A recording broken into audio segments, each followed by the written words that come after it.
Welcome to Let's Talk About It. We break down sports, movies, and everything shaping the culture. Real takes, no filters. Welcome to Let's Talk About It. Real takes, no filters. You know how we rocking. We in here tonight. How y'all feeling tonight? Come on in, sit on down, chill for a little bit. Check me out. You know what I'm saying? Check out the first segment. Check out the second segment. Check out all the segments to this show, to this episode right here. Like I said, if you don't want to stay for a particular part, just go ahead and fast forward to the part you want to hear. You know what I'm saying? That's all you got to do. Listen and everything, and you out. You ain't even got to watch the whole video. But go ahead and tap the like button, tap the subscribe button, and tap the notification button so you know when I pull up. And when I pull up, just peep me out, man. I love the support. I appreciate the support. I'll show love back. I'll support back. Just, you know, I'm trying to get it just like y'all. You feel me? But what else? Oh, yeah, go ahead. Hype the page up, too. You know what I'm saying? I forgot. Look it up. Google it, man, because you can hype these pages, the YouTube channels up. And I actually did it one time, but like I said, I forgot. So I can't explain it to y'all how it goes. But go ahead and do that. We're going to get into like 4 things today. We got 4 segments today. We got a segment on Ready or Not 2, the movie Ready or Not 2. We got a segment on They Will Kill You. We got a segment on Ray J. On Ray J.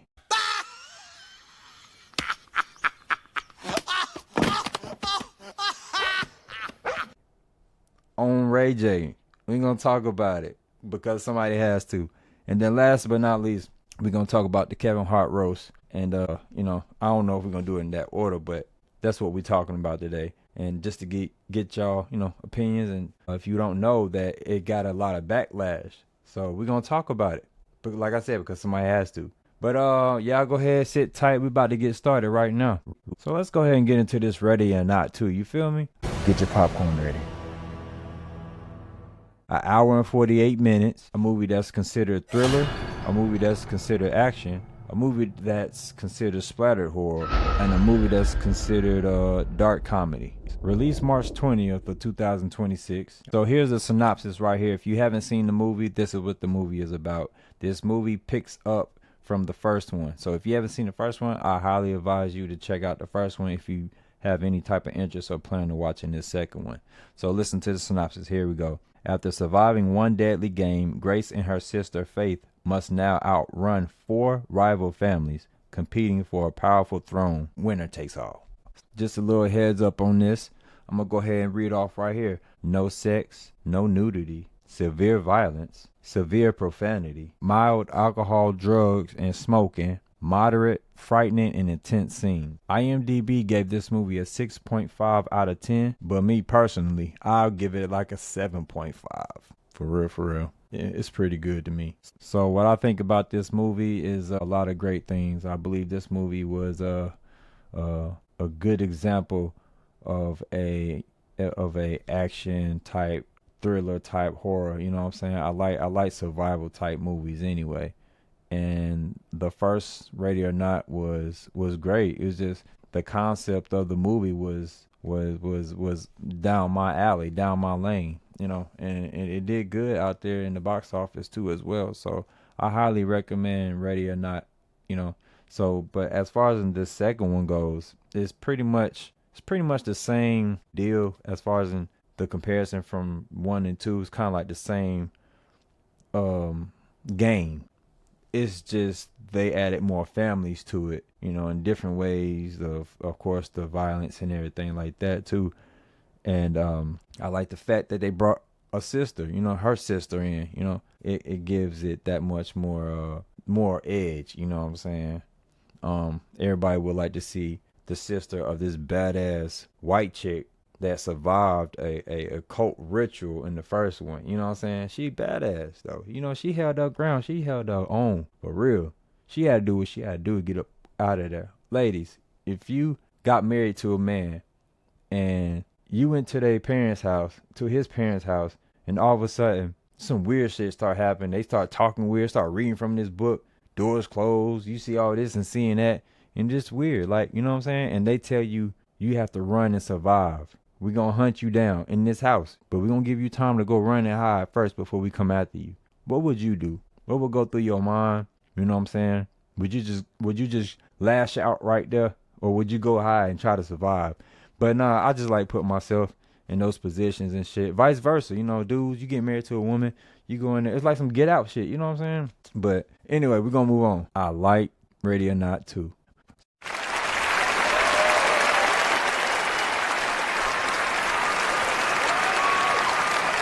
So I got 4 different type of movie reviews from the users. So let's go ahead and check them out real quick.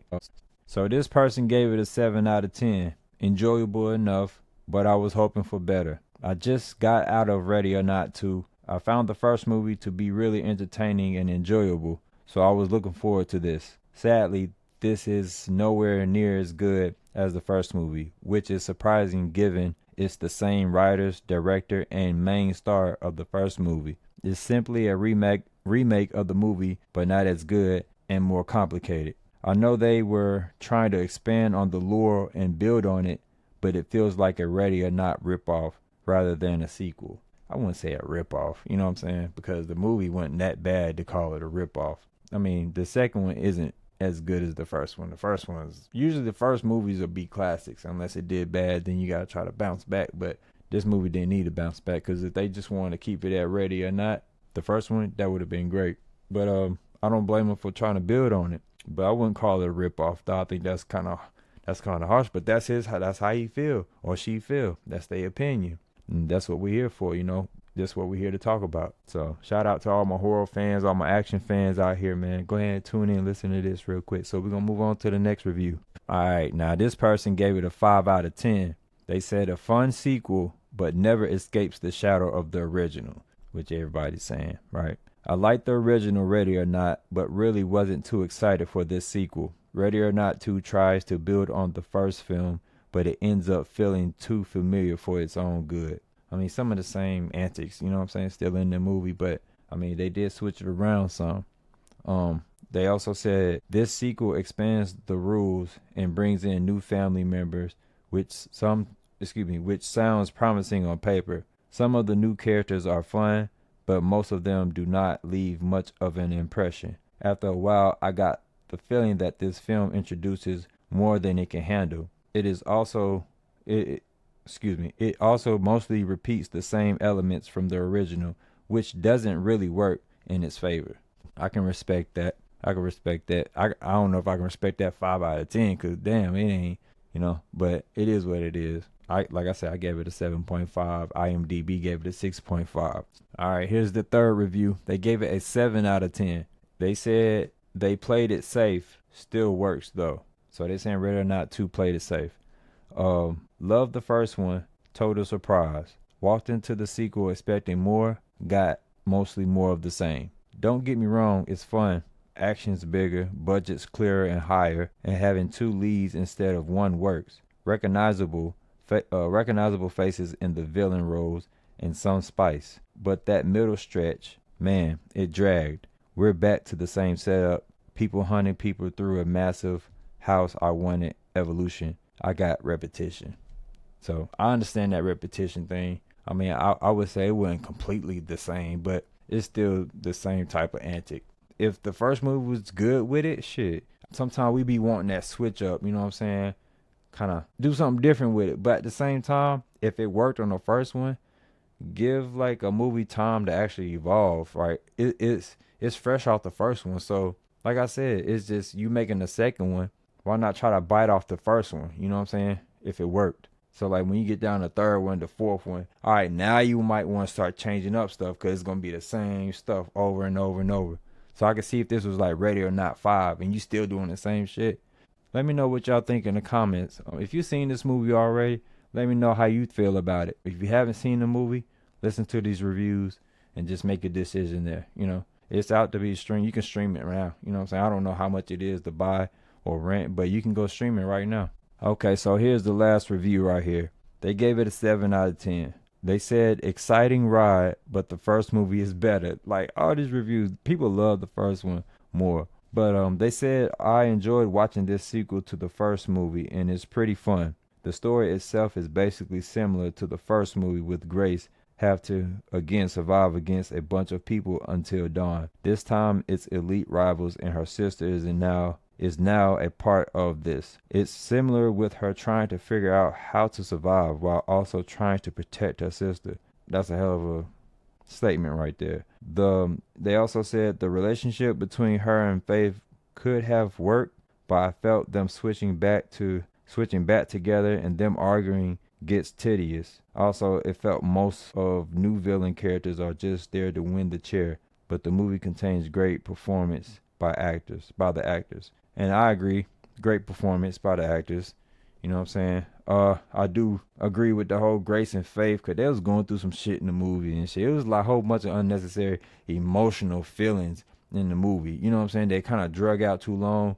It was just too much bickering at the same time. But it's still a good movie. Like I said, they still gave it a 7 out of 10. Most people gave it a good rating. 8s, 7s, 6s. Nobody gave it like 2, 3. You didn't get too many of those. But I recommend this movie. I highly recommend this movie for real. But at the end of the day, let's talk about that almighty dollar. All right. So what the money looking like? What they was working with? So opening weekend for Ready or Not 2, they made 9.1 million. The gross for the US and Canada, they made 23 million. Gross worldwide, 39 million to 42 million. So not bad, you know what I'm saying? A little something.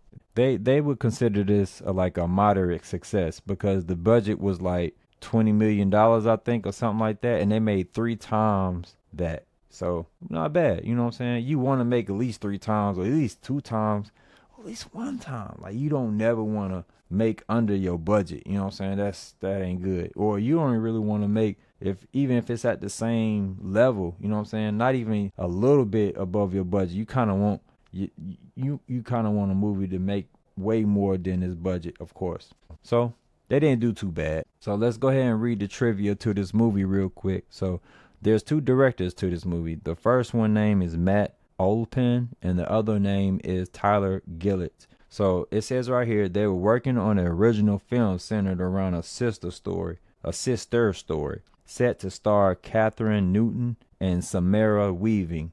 But when Searchlight Pictures approached them to direct a sequel to Ready or Not, they proposed integrating their original sister story into Ready or Not sequel. So it's like Searchlight Pictures approved the idea. That's a pretty cool fact. So let's go ahead and get into this quote. Last but not least, the quote of the movie. Listen for this quote when you go see this movie. And the quote says, "Can I have a cigarette? Can I have a cigarette? Can I have a cigarette? Yeah, you have a smoke. Can I have a cigarette? Can I have a cigarette? Can I have a Newport? Give me one of them Newport. Give me a cigarette for the Newport. Give me a cigarette for the Newport. Give me a cigarette." Let me stop bullshitting. Okay, we all finished with Ready or Not 2. Let's go ahead and get into this Kill Bill type vibe movie called They Will Kill You. They Will Kill You. They Will Kill You was a great movie. They Will Kill You is an hour and 34 minutes. It's a thriller. It's a dark comedy. It's a horror. It's horror splatter. You know what I'm saying? So with all that, you gonna go see it? Has anybody seen it? If you've seen it, leave your comment in the comment section. Let me know what you think about it. If you haven't seen it, let me tell you about it real quick. All right, the movie came out on March 27th, for real. So let's go ahead and read off the synopsis right quick. All right, here we go. So a woman takes a job as a housekeeper in a New York City high-rise, unaware of the building's history of disappearances. She soon realizes the community is shrouded in mystery. Damn. On some Kill Bill shit, for real. Like, this movie, I ain't gonna lie. And it's funny because this movie came out, like I said, Ready or Not 2 came out March 20th. This movie came out March 27th. So I'm like, damn, they dropped the same type 2 movies around the same time. That shit was kind of weird, you know what I'm saying? But I take it because I love movies like this. You feel me? So let me go ahead and give you a little heads up on what's going on in here as far as there's mild sex, there's mild nudity. There's severe violence and severe gore.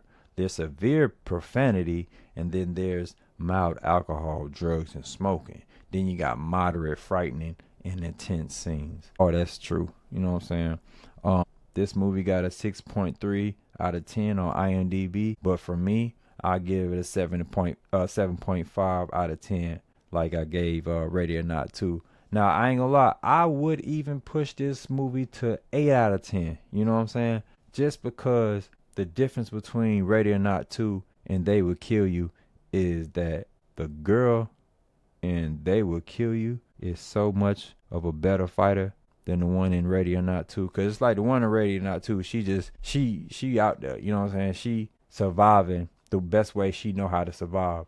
This girl right here, she done survived certain situations. I ain't gonna tell the movie, but she done survived certain situations that kind of made her tough. She already ready to fight them up. You know what I'm saying? At the same time, it gives it that's what gives it that Kill Bill feel. You know what I'm saying? So yeah. But let me go ahead and dig a little bit deeper as far as on why I like this movie. The fighting choreography is great. I like the actors. I like the quality of the film. What else I like about the movie? The story, you know what I'm saying? I do like the story. I feel like it had its parts where it might have drugged just a little bit. But you'll see some interesting things on this movie, man. This movie kind of throw because it's a good movie, but it was some things I never expected to see in a movie like this. So I like when they throw you little loops like that. You're like, what y'all, really? For real? That's how y'all feel? But it works. It really works. So I highly recommend to go see this movie. All right, y'all. I got 3 reviews for this one. So the first review, this person gave it a 8 out of 10. Good, right? They said, brutal, blood spraying good time that delivers exactly what action horror fans want.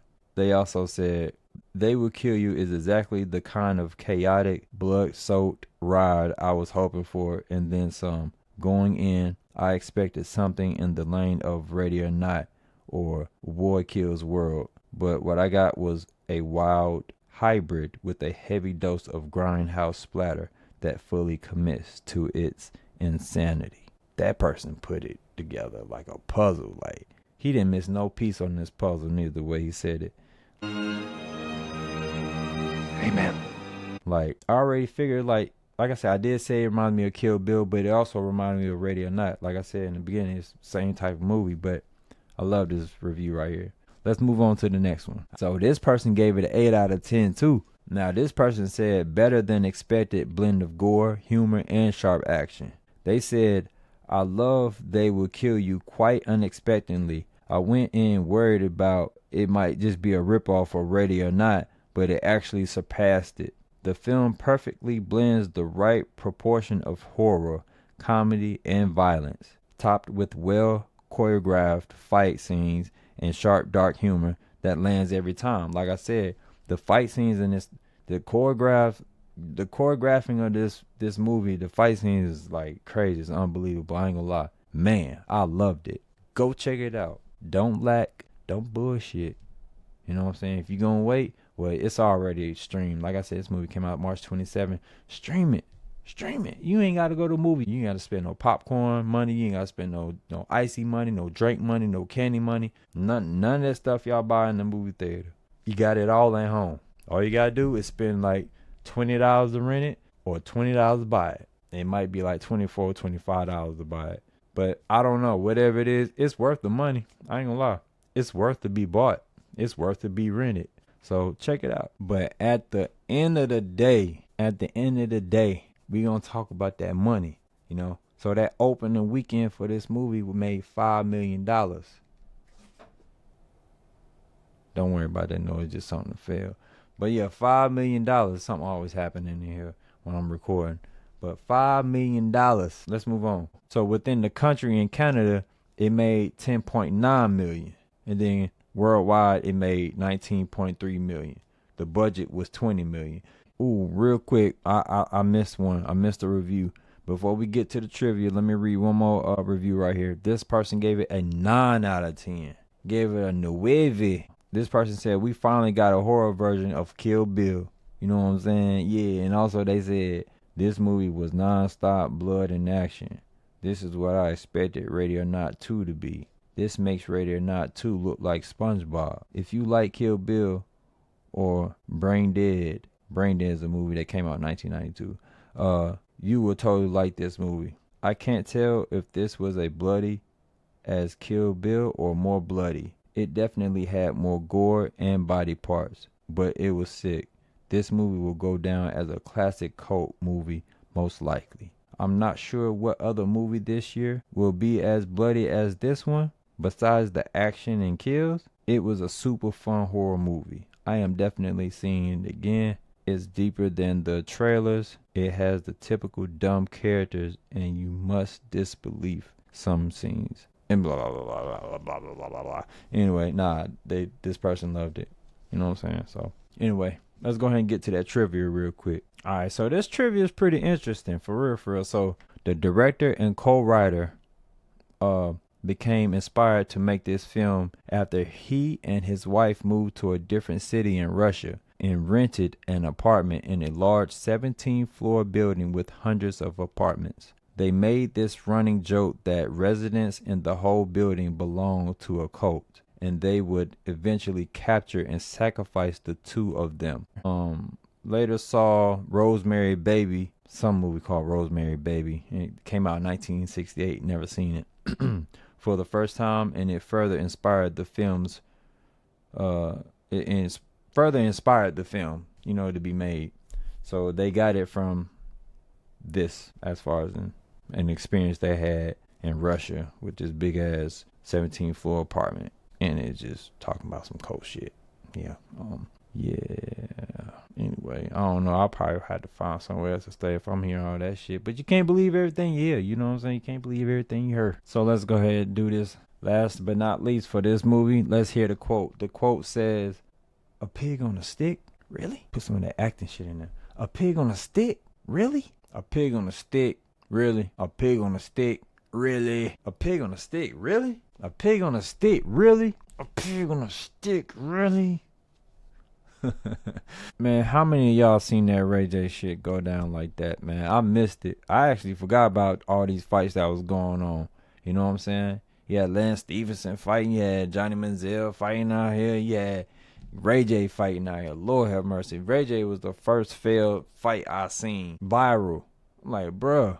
And when I seen him get knocked out, I'm thinking like, bruh, no footwork. No footwork at all. Like, did bruh even train a little bit? Cause it don't look like he trained nothing. I saw a belly, and I seen a nigga moving real slow, moving into danger without no type of footwork, with no type of guard up. My boy out here just talking about some he's just punching with one hand. He's trying to hide his face the best way he can, but it ain't hitting. Cause what's that man name? Super hot fire. Got down. Pop. Like, Ray J, what? Bruh, he just did that for a bag. Ray J just did it for a bag, man. He went out there knowing he was going to get knocked the fuck out. And then they talking about he sounded upset, talking about that he said that they thought they had a plan. Who is they? You thought they had a plan. Who is they, bruh? Last time I heard, when you in the ring, is you. Is you and him. You and the op. You and your opponent. You and your enemy. You and your rival, you and your ally, but y'all in the ring fighting each other. Like, it ain't no they. What the hell? He said they like they had something set up. Like they had a plan, but somebody didn't follow the plan. Ray J got knocked the fuck out. Hey man, what did you talk about? They thought they had a plan. Did y'all see that fight? If you know what they talking about, if you know what he talking about, thought they had the plan, put it in the comments. Talk to me. I gotta know. Let's talk about it, cause somebody has to. They done tricked Ray J ass for a bag. They told that man, hey, we gonna go out here, we gonna play, we gonna have him do this, we gonna have him do that. We're gonna take it easy. We're gonna make it a long, good long fight, maybe good 5 rounds, 6, 7, 8 rounds.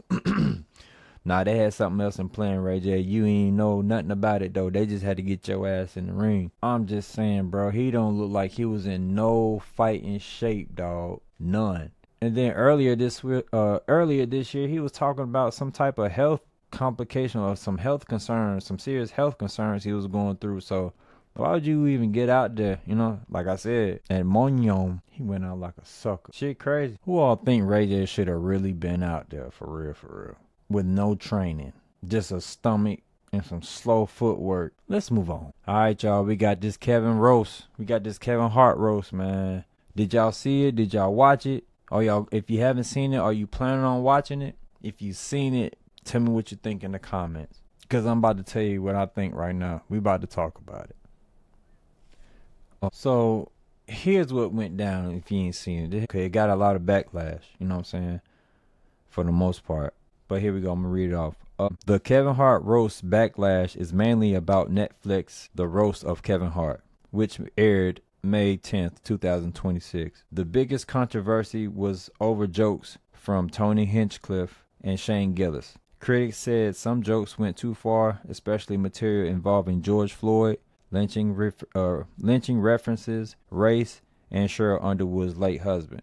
Chelsea Handler publicly called the jokes racist, sexist, and gross, while Cheryl Underwood also said some material crossed the line. There was also backlash towards Netflix and Kevin Hart for allowing the jokes to air. A petition reportedly asked Netflix and Hart to donate proceeds to the Floyd Family Center for social equity after George Floyd joke drew criticism. On the other side, some people defended it by saying roasts are supposed to be offensive and boundary pushing. Shane Gillis responded sarcastically to Handler's criticism, and some comedy fans argued that people knew what they were getting into with a roast. So, did y'all, so do you think Kevin Hart's roast went too far?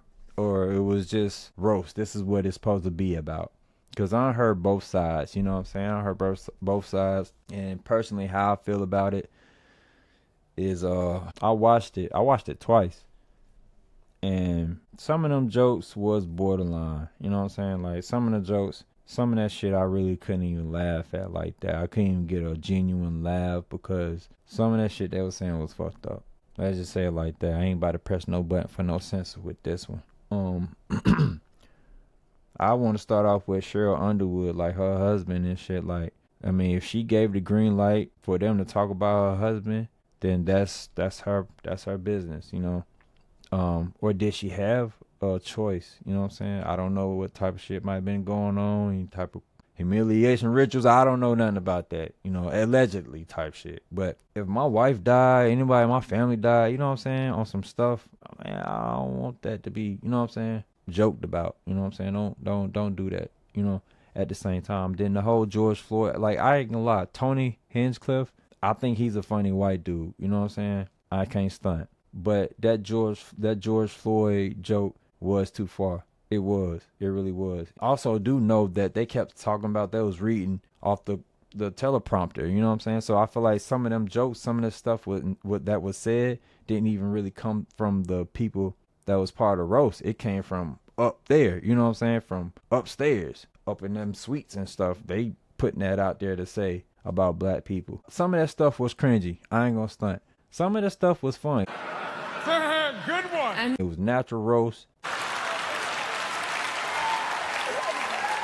It was some gritty roast, but some stuff did cross the line. It really did. And then, you know, Dr. Umar Johnson, he talks about it. So go ahead on YouTube, look that up. Dr. Umar Johnson, he talks about it. You know how he get down with it. And I feel him on it, you know what I'm saying? I ain't gonna lie. If you watch Regina Hall, if y'all noticed, let me know in the comments y'all seen Regina Hall. I was watching her pretty much. Both times I watched it, I watched Regina Hall. Not just her, but I kept my eye on her. She wasn't laughing. She wasn't laughing too much. She wasn't smiling too much. Or she might have grinned like damn, it's not funny. This is pretty, like, this is cringy. This is kind of, you know, I don't think she was fully enjoying her time there.